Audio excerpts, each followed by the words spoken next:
Hello students, welcome to Pioneer Convent School. In my last two videos, we have discussed about strategy adopted by Indian government for development of our country and about which initiatives were taken in first and second 5-year plan. So today we are going to discuss about the major outcomes of first two plans. So these outcomes were positive and negative, यानी कुछ जो इसके results थे वो हमारी favour में थे, but कुछ रिजल्ट्स हमारी फेवर में नहीं थे. तो क्या फेवर में थे कि फर्स्ट 5-year प्लान और सेकंड 5-year प्लान में क्या क्या पॉजिटिव हुआ हमारी कंट्री में. First, foundation of dams like Hirakud dam, Bhakra Nangal dam, in dams की फाउंडेशंस रखी गई फर्स्ट 5-year प्लान में. तो ये हमारी कंट्री के लिए डेवलपमेंट का एक अच्छा साइन था.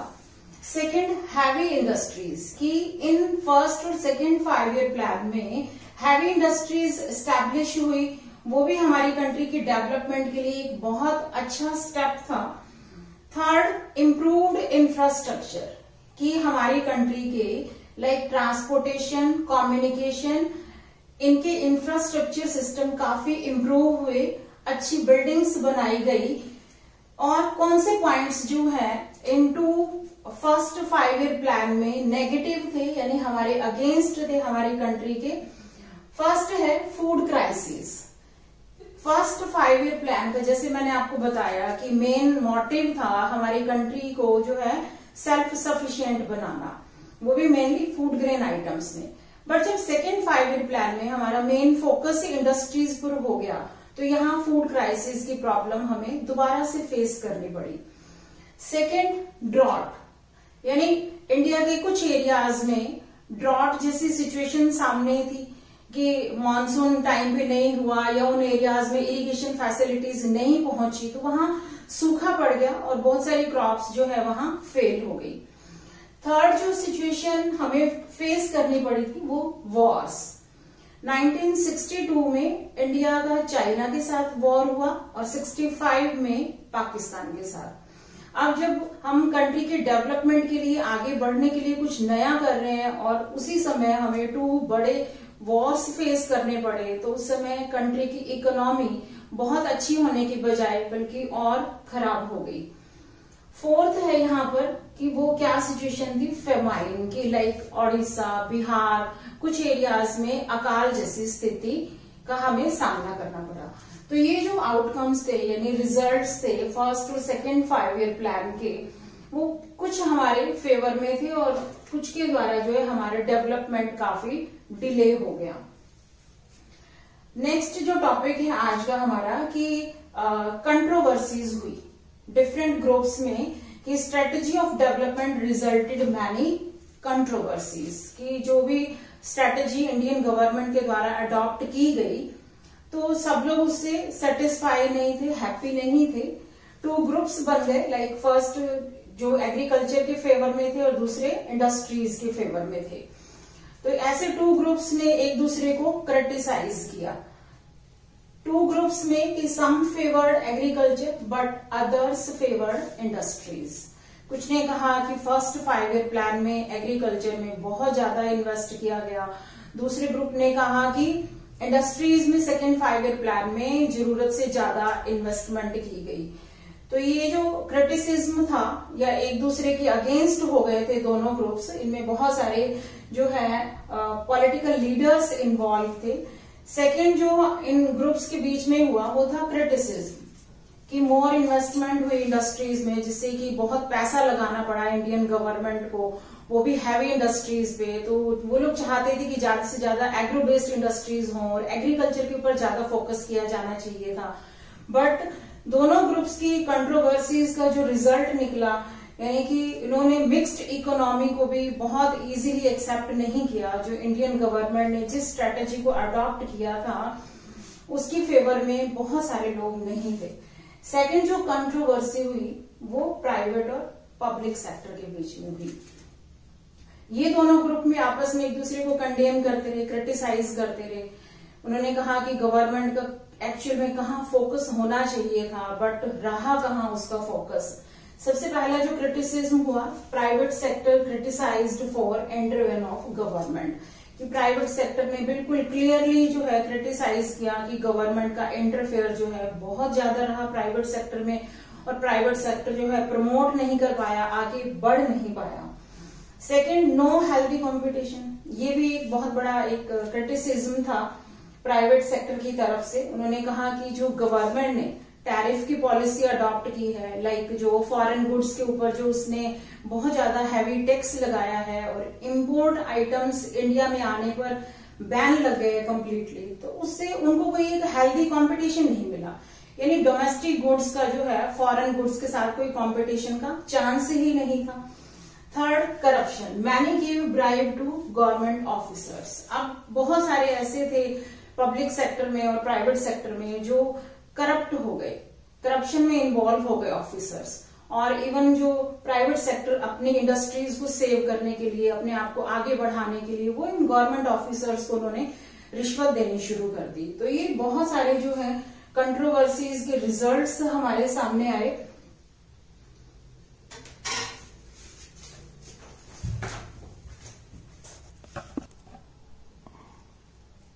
नेक्स्ट जो इस चैप्टर का इंपॉर्टेंट टॉपिक है वो है ग्रीन रेवोल्यूशन, जो एग्जाम में मोस्टली इसके ऊपर 6 मार्क्स के क्वेश्चंस आ जाता है।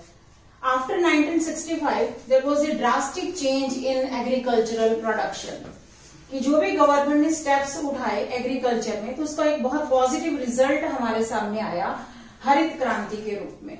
रेवोल्यूशन वो जो हमें विजिबल हो रहा है, दिखाई दे रहा है, कि एक लार्जेस्ट एग्रीकल्चर प्रोडक्शन जिसको हम फील कर रहे हैं, देख रहे हैं, वो रेवोल्यूशन है।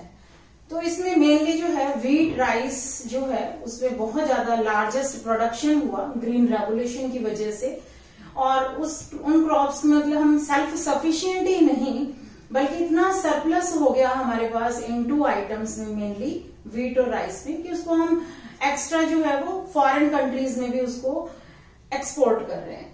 तो इसके क्या इनिशिएटिव्स लिए गए थे ग्रीन रेवोल्यूशन लाने के लिए, वो था HYV सीड्स, कि हमारी गवर्नमेंट के द्वारा एक अच्छी क्वालिटी के सीड्स, हाई यील्डिंग वेराइटी जिसका उत्पादन जो है बहुत ज्यादा होता है, ऐसे सीड्स फार्मर्स को इंट्रोड्यूस किए गए, क्योंकि अभी तक उससे पहले फार्मर्स ओनली ट्रेडिशनल सीड्स पर ही डिपेंड थे। सेकेंड, फर्टिलाइजर्स, लैंड की फर्टिलिटी को इंक्रीज करने के लिए जो है गवर्नमेंट के द्वारा फार्मर्स को तरह तरह के फर्टिलाइजर्स दिए गए। बेटर इरिगेशन सिस्टम, कि अभी तक फार्मर्स ट्रेडिशनल फार्मिंग में तो ओनली मॉनसून के ऊपर डिपेंड थे, बट अब जब कैनाल्स बन गई, डैम्स बनाए गए, तो फार्मर्स के लिए जो है बेटर इरिगेशन फैसिलिटीज प्रोवाइड की गई। MSP यानी मिनिमम सपोर्ट प्राइस, ये भी एक नई स्कीम थी कि फार्मर्स जो हैं एग्रीकल्चर में अपना इंटरेस्ट दिखाएं, उनका एक रुझान हो कृषि की तरफ, क्योंकि इंडिया एक कृषि प्रधान देश है। तो फार्मर्स के लिए एक क्रॉप को सोइंग सीजन से पहले ही गवर्नमेंट के द्वारा कुछ एक रीजनेबल प्राइस इंट्रोड्यूस किया गया, कि हम फार्मर्स की जो हार्वेस्टिंग के बाद जो भी क्रॉप्स होंगे एटलीस्ट इतनी कीमत पर हम खरीदेंगे। इससे क्या हुआ कि बहुत सारे फार्मर्स को लगा कि हमें तो काफी प्रॉफिट होने वाला है, तो इससे बहुत सारे फार्मर्स जो है वो एग्रीकल्चर में इन्वॉल्व हुए। नेक्स्ट, पेस्टिसाइड्स, की क्रॉप्स को कोई हार्म ना हो, नुकसान ना पहुंचे, उसके लिए तरह तरह के पेस्टिसाइड्स भी फार्मर्स को दिए गए। तो ये इतने सारे जो इनिशिएटिव्स लिए गए गवर्नमेंट के द्वारा मेनली एग्रीकल्चर फील्ड में, तो उसके बहुत अच्छे रिजल्ट्स हमारे सामने आए। सबसे जो ड्रास्टिक चेंज आया एग्रीकल्चर प्रोडक्शन में, जिसको नाम दिया गया ग्रीन रेवोल्यूशन का, यानी हरित क्रांति का।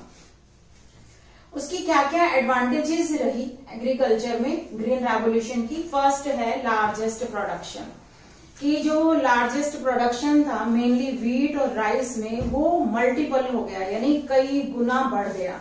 पहले जितना उत्पादन होता था उससे अब जो है ग्रीन रेवोल्यूशन के टाइम पे 1960s में जो एफर्ट्स किए गए, तो उसके बाद उत्पादन बहुत ज्यादा बढ़ गया। Second, self sufficient. अभी तक तो देखो इंडिया जो है फूड क्राइसिस की प्रॉब्लम को फेस कर रहा था, बट अब इंडिया क्या हो गया ग्रीन रेवोल्यूशन के बाद, सेल्फ सफिशिएंट हो गया फूड ग्रेन आइटम्स में। अब उसको दूसरी कंट्रीज के ऊपर फूड ग्रेन्स के लिए डिपेंड रहने की जरूरत नहीं।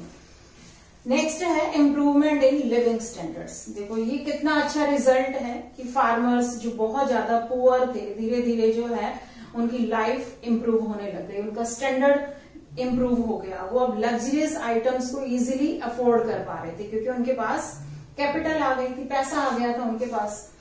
Next increase in agro based industries की एग्रीकल्चर में प्रोडक्शन ज्यादा हुआ तो एग्रो बेस्ड इंडस्ट्रीज जो भी थी, जूट, कॉटन इंडस्ट्रीज या शुगर मिल्स, उनकी भी संख्या बढ़ती गई। साथ ही साथ जो एग्रीकल्चर में मशीन्स यूज हो रही थी, ट्रैक्टर्स, थ्रेशर्स मशीन्स या पेस्टिसाइड्स की फैक्ट्रीज या केमिकल की फैक्ट्रीज, इन इंडस्ट्रीज की भी डिमांड हुई और एक इंडस्ट्रीज जो है हमारे इंडिया में एस्टैब्लिश की गई।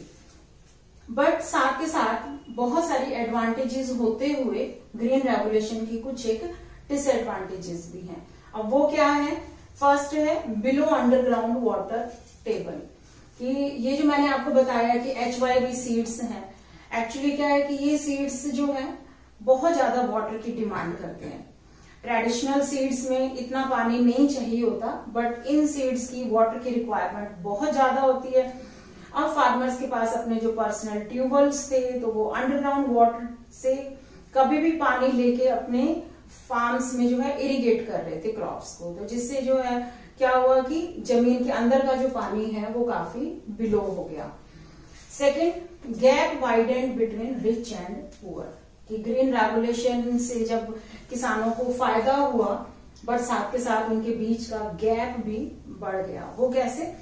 कि जो रिच फार्मर्स थे वो तो पेस्टिसाइड्स या हाई यील्डिंग वैरायटी जो सीड्स हैं जो काफी कॉस्टली होते हैं, इसके अलावा फर्टिलाइजर और बेटर इरिगेशन सिस्टम या ट्रैक्टर्स, थ्रेशर्स, मशीन्स, इन सबको इजीली अफोर्ड कर पा रहे थे। बट पुअर फार्मर्स के लिए बहुत टफ था। नेक्स्ट जो डिसएडवांटेज है दैट इज अनएम्प्लॉयमेंट, कि जैसे जैसे जो है सारा काम मशीनों के ऊपर आ गया, अब ह्यूमन लेबर की नीड इतनी ज्यादा नहीं थी, मैन पावर की नीड नहीं रही, तो अनएम्प्लॉयमेंट की समस्या भी हमारे सामने थी। Next, decline in fertility of soil, कि जितने भी फर्टिलाइजर्स हैं अगर वो लैंड की फर्टिलिटी को इंक्रीज कर रहे हैं तो साथ के साथ कहीं ना कहीं उनका एक नेगेटिव पॉइंट भी है कि सॉइल की जो नेचुरल फर्टिलिटी है वो लॉस्ट होती जा रही है, क्योंकि क्रॉप्स के बीच में जो एक प्रॉपर टाइम पीरियड होना चाहिए, गैप होना चाहिए, वो नहीं रहा। एक क्रॉप हार्वेस्ट करते हैं फार्मर, साथ के साथ दूसरी क्रॉप्स के सीड्स जो हैं वो सोन कर देते हैं, तो इससे क्या होता है कि जो रेस्ट नहीं मिलता लैंड को या मिट्टी को, तो उससे उसकी नेचुरल फर्टिलिटी लॉस्ट हो जाती है। Limited areas benefited, limited crops like only 2 ही क्रॉप्स में बेनिफिट हुआ, व्हीट और राइस में, तो साथ के साथ limited areas like only Haryana, Punjab और वेस्टर्न उत्तर प्रदेश को ही इसका बेनिफिट मिला, और किसी एरिया में इतना ज्यादा कोई ग्रीन रेवोल्यूशन ने अपना बेनिफिट नहीं दिखाया। तो ये जो है पूरा टॉपिक हमने आज कवर किया है ग्रीन रेवोल्यूशन का, और जो कंट्रोवर्सीज हुई डिफरेंट ग्रुप्स में। तो इसी के साथ ही हमारा पूरा चैप्टर यहाँ कंप्लीट होता है। अब तक मैं आपको बता दूं कि 2017 तक हमारे 12 5-year प्लान हो चुके हैं, और धीरे धीरे जो है गवर्नमेंट का कभी किसी फील्ड में कभी किसी फील्ड में फोकस रहता है, और कंट्री को आगे बढ़ाने में अपना पूरा योगदान दे रहे हैं सभी। तो मिलते हैं नेक्स्ट वीडियो के साथ, नेक्स्ट चैप्टर स्टार्ट करेंगे। तब तक के लिए गुड बाय, टेक केयर।